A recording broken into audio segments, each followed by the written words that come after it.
막히는 출근길 뉴스엔 급행 열차를 타라. 헬마 뉴스. 네, 매일 아침 청취자 여러분의 속을 시원하게 뚫어드리는 시간입니다. 오늘도 헬마 뉴스 함께 할 건데요. 헬마우스 임경빈 작가 나와 계십니다. 안녕하세요. 안녕하세요, 헬마우스입니다. 네, 첫 번째 소식 좀 충격적입니다. 네. 대구에서 대규모로 코로나19 확진자가 나온 소식인데 예. 이거 어떻게 된 겁니까? 어제 이제 31번 확진자가 다니던 신천지 대구교회를 중심으로 해서 확진자가 쏟아져 나왔습니다.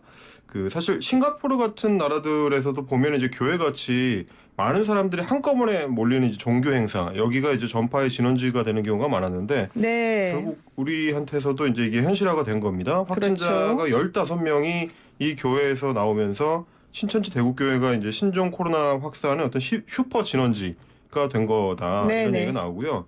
특히 이제 대구교회 같은 경우는 그 경북 인근에서 이제 이쪽 신자들이 다 모여드는 어떤 일종의 거점 역할을 하기 때문에 자칫하면은 이제 지역 내에 추가 확진이 계속 좀 커질 수 있는 우려가 있습니다.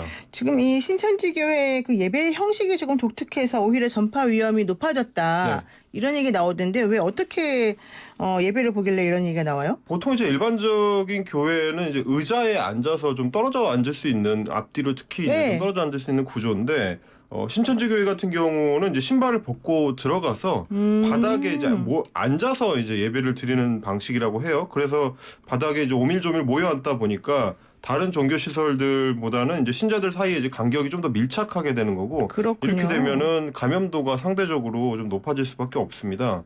그래서 보통은 또 이제 예배는 한 1시간 정도를 하는데 네. 그 신자들의 이제 개별 활동이 굉장히 활발한 게 또 신천지의 이제 특징이어가지고 예배가 끝난 후에도 교회 안팎에서 따로 이제 모임을 갖기도 한다고 합니다. 그러다 보니까 이런 어떤 독특한 예배 방식, 그리고 특유의 그 포교 방식, 네. 뭐 이런 것들 때문에 드러나지 않은 전파가 좀 더 많을 수 있다. 이런 우려가 커지고 있습니다. 그렇군요. 그런데 이제 신천지 교회의 활동은 사실은 우리가 알기 어렵게 좀 비밀스럽게 이루어지는 경우가 많다 이런 얘기를 하더라고요. 이렇게 되면 방역망이 결국은 좀 추적하기가 어렵다. 그래서 우리가 생각하는 것보다 더 위험할 수도 있다. 이런 얘기가 나오던데. 예, 지금 걱정이 되는 부분은 그 부분입니다. 결국에 이제 방역망이 제대로 작동을 하려면은 좀 추적이 하기가 쉽고, 그리고 그렇죠. 서로 이제 정보가 좀 원활하게 교류가 돼야 되는데, 네. 신천지 같은 경우는 이제 자기들이 활동하는 거를 숨기고 하게 되는 경우가 많다고 그러더라고요. 이제 다른 교회에 가서 이제 신도들을 포섭해 나오는 방식의 포교를 활발하게 하기 때문에 네. 실제로는 신천지인 줄을 모르고 이제 접촉했던 사람들이 이제 상당히 있을 수 있다.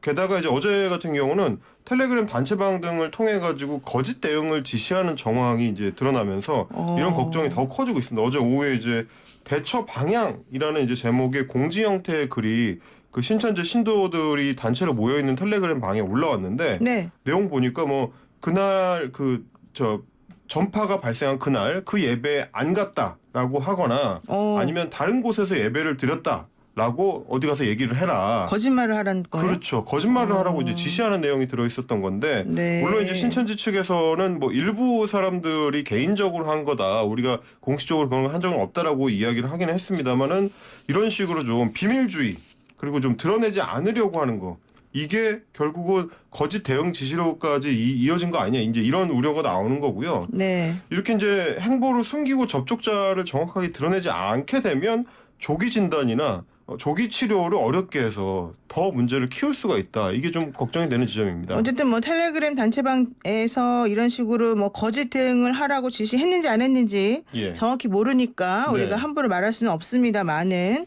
어쨌든 방역 당국이 협조를 해서 솔직하게 말하는 게 가장 좋다. 그렇습니다. 이런 얘기는 할 수 있겠습니다. 그런데 또 이런 얘기도 있더라고. 이게 가짜뉴스라는 생각이 들긴 합니다만은 혼란이 커지면서 뭐 환자가 난동을 부렸다. 네. 교인들이 병원으로 몰려들었다. 이런 얘기가 나오던데 이게 사실이 확인이 된 건가요? 예, 확인이 됐고요. 일단은 가짜뉴스인 걸로 이제 판명이 그렇죠. 났습니다. 예. 어제 오전에 카톡이라든지 뭐 텔레그램을 통해서 이제 그런 메시지를 좀 많이 받아보셨을 텐데 몇 시 몇 분 뭐 난동이 발생 뭐 이런 식으로 마치 뭐 수사기관의 정보 보고인 것 같은 그런 형식으로 이제 나오는 그 카카오톡 메시지가 있었는데 뭐 31번 환자가 퇴원을 요구하면서 난동을 부렸다. 네. 아니면 이제 간호사의 마스크를 벗기고 몸싸움을 했다 이런 얘기가 들어있고 네. 그리고 이제 신천지 교회 신도들이 병원으로 몰려와가지고 이게 업무를 방해하고 있다 이런 내용이었습니다. 근데 이제 발행 시간까지 구체적으로 적혀 있다 보니까 이게 조금 정확한 정보냐 이 혼란이 좀 있었는데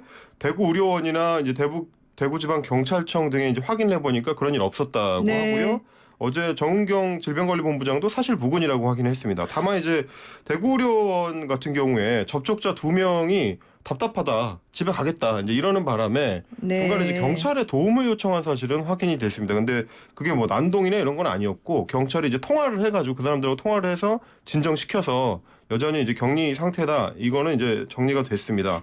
그러니까 확진자가 갑자기 늘어나면서 이제 불안한 심경은 뭐 그럴 수가 있는데 네. 굳이 거짓을 만들어가지고 퍼뜨리면 이게 사회 혼란만 키우는 일이 됐으니까 이거는 좀 피해야 되겠죠. 그러니까 31번 환자가 뭐 처음에 코로나 관련된 진단을 좀 거부했다는 내용은 나왔는데 검사를 이제 거부했다. 예, 어제와 같이 뭐 난동 부렸다 이런 얘기는 사실 무근이고 예, 예. 경찰이 원래 그 병원 주변을 좀 원래 수시로 순찰을 하고 있다가 네, 네. 문제가 생기면은 이제 가는 형식인데 뭐 그렇게 가긴 갔는데 난동을 부렸다 이건 아니다 이렇게 얘기 나오더라고요. 네.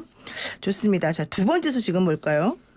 미래통합당이 이제 공천 문제를 둘러싸고 연일 갈등을 빚고 있습니다. 이제 공천관리위원회가 계속 전략공천 지역 선정을 하고 있는데요. 네. 이걸 둘러싸고 이제 옛 자유한국당, 새로운 보수당, 전진당 이런 각 출신 정당별로 이해관계가 서로 엇갈리면서 이제 지분 갈등이 본격적으로 펼쳐지는 모양새입니다. 그러니까 전략공천 지역으로 갑자기 선정을 하게 되면 물론 그 당 차원에서는 여러 가지 고려를 했겠지만 그 지역에서 나오려고 준비했던 사람들은 사실 할 수가 없거든요. 허탈해지잖아요. 그렇죠. 이런 것들이 또 이제 당이 통합되면서 또 공천권을 뺏기는 그런 우려가 있는 사람들 입장에서는 좀 아마 이게 그냥 넘어가기는 어려운 일인 것 같네요. 그렇죠. 이제 당시에 이제 지역구에서 계속 뛰어왔던 사람들이 있다 그렇죠. 보니까 갑자기 이제 허공에 붕 뜨게 되는 경우들이 생겨서 이제 그런 건데 특히 현재 이제 부산 중구 영도구가 제일 주목을 받고 있습니다. 네네. 이제 이현주 의원하고 현역인 김무성 의원 사이에 일종의 설전이 오간데 이어서 어제는 역시 부산이 지역구인 사상의 장재원 의원까지 가세를 했습니다.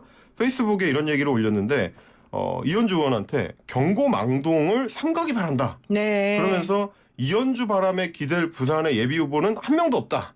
이렇게 단언을 했습니다. 이제 이게 뭐냐면 이현주 의원이 그 전날 김영호 공관위원장으로부터 내가 확답을 받은 게 있다. 전략공천 됐다는 식으로. 예. 부산에서 바람을 일으킬 수 있는 거는 이현주뿐이다. 이런 얘기 내가 들었다라고 하니까 장재원 의원이 그런 바람 기대하지 않는다. 이제 이런 얘기를 한 거죠. 네. 근데 이제 여기에 대해서 뭐 오는 건 환영이지만 그럼 경선에 하면 되는 거다. 뭐 이런 얘기까지 하고 또 이현주 의원이 조금 센 발언을 했기 때문에 네네. 아마 이런 문제들이 좀 서로 감정 싸움으로 좀 번지는 것 같네요. 그렇죠. 아시겠습니다만 뭐 사실 지역구의 경선이라는 게 그 나중에 참여한 사람일수록 이제 불리할 수밖에 없거든요. 그러니까 이제 올해 그동안 예비 후보들이 털을 닦아왔는데 이현주 의원이 수도권에 있다가 들어왔을 때 이현주 의원한테 너무 불리하다라는 뭐 일각의 이 우려가 있다 보니까 그래서 전략공천을 해야 된다는 얘기도 있고 서로 이게 엇갈리고 있는 거죠. 네, 그렇습니다. 또 유승민 의원도 어제 좀 화가 난 것 같아요. 김영호 공천관리위원회 위원장에게 점점 이상해진다 뭐 이런 얘기를 했다는데요. 예, 그 유승민계인 이제 이해운 의원이 새로운 보수당 출신이죠.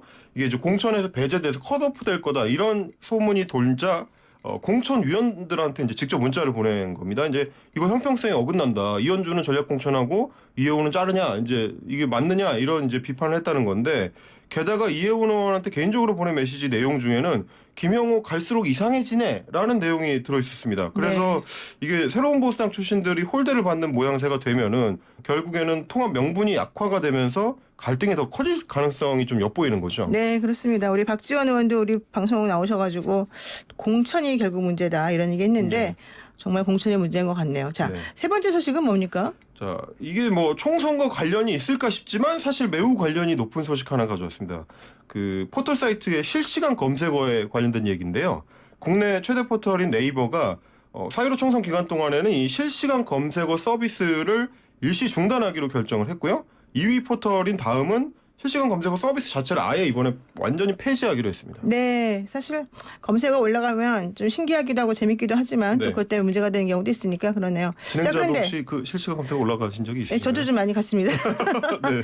자, 그런데 어쨌든 선거 기간에 하필 중단하는 거는 이제 정치적인 문제랑 연결됐기 때문이다 이런 얘기 나오는 거죠? 그렇습니다. 이제 지난해에 소위 이제 조국 법무장관 관련된 전국에서 특히 정치적 대결이 이제 극한으로 치달았던 사례가 있는데요.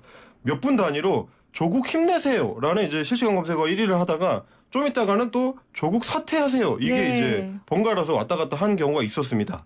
뭐 이런 식으로 결국 양쪽 찬반 세력이 경쟁적으로 순위를 만들어내는 건데 이 검색어 순위가 원래는 지금 현재 한국 사람들이 어디에 관심을 갖고 있느냐 이걸 보여줘야 되는데 오히려 특정 세력들이 난입을 할 경우에 이걸 좀 오염시킬 수 있다. 정치적 세력 대결의 장으로 이제 변해버릴 수가 있다. 그러면 갈등만 증폭시키고 유권자들이 정확한 정보를 검색하거나 판단할 수가 없게 된다. 이런 우려가 있는 거고요. 네, 검색어 급상승 때문에 문제인 것 같고요. 자, 네 그렇죠. 번째 소식은 뭡니까? 네. 예, 다스는 누구 것인가? 이 질문 2007년에 대선부터 시작된 거니까 벌써 13년째 이어지고 있는 질문에 대한 결론이 예 아이고. 어제 이제 그 이명박 전 대통령의 2심 재판부의 판결로 답이 나왔습니다. 네네. 다스 실소유주는 이명박이다. 이제 1심에 이어서 이렇게 못을 박았고요. 어제 이제 형량도 높여가지고 유죄로 인정을 하면서 징역 17년형을 선고를 했습니다. 1심 때보다 오히려 형량이 2년 더 늘어났습니다. 근데 또 추징액은 팍 줄었더라고요. 어쨌든 중요한 건 네. 1심보다 형량이 늘어났는데 네. 이게 왜 그러느냐? 예. 이제 뭐 보시면 아시겠지만 2심이 진행되는 동안에 계속해서 불리한 증언들이 나왔습니다. 특히 이제 예전 측근들이 그 법정에 나와가지고 전부 이명박 전 대통령한테 불리한 내용들을 쏟아내다 보니까 그래서 이제 상당액의 뇌물이 인정이 되면서 뇌물 액수가 올라간 거 그리고 또 하나는 이제 재판부가 볼 때는 전혀 반성을 안 하고 있다. 아. 책임을 안 지려고 한다. 네. 이 부분이 또 형량에 상당히 이제 가만히 된 것 같습니다. 네. 그래서 이로써 이제 10년 넘게 끌어온 다스는 누구 것인가에 대한 질문은 대체로 이명박 것이다라는 쪽으로 결론이 나는 것 같습니다. 네, 이명박 전 대통령 입장에서는 어제 충격이었죠. 법정 구속돼 버려가지고 예. 보석이 사실은 이제 끝난 건데, 취소됐고요. 예. 예, 사실 그 표정이 엄청나게 어제 애매했다 이런 얘기 나오더라고요. 네, 네. 오늘 여기까지 하겠습니다. 고맙습니다. 감사합니다. 네, 오늘 말씀 잘 들었고 헬마우스 임경빈 작가였습니다.